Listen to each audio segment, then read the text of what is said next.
Itong kantang to, tungkol to sa pagbabago ng mga kabataan at pagbabago ng ating kalikasan. Pakinggan at isa puso.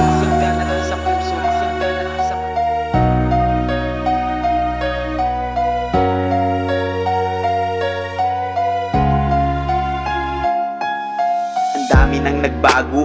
Yung dating batang ako parang hindi na masaya dito. Yung mga panahon na akala mong madali pero hindi minsan din nagkakamali. Mga araw at oras na masaya, unti-unti na nag-iiba. Pagbabago ng panahon, teknolohiya ang nagpaiba.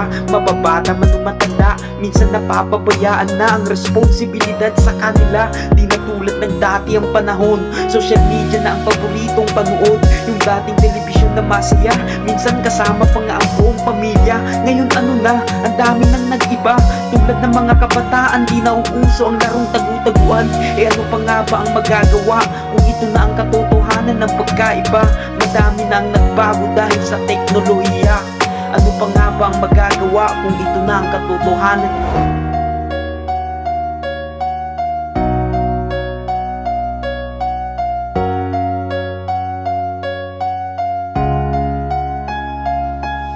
Pagbabago ng mga kalye, talagang malayo na sa dati. Mga punong malalaki, silungan noon tuwing mahinit ang panahon.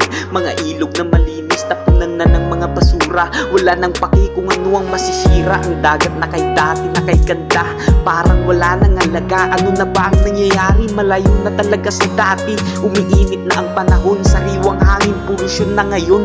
Malaki na ang pagbabago, unti-unti na nasisira ang mundo. Sana'y halagaan natin to.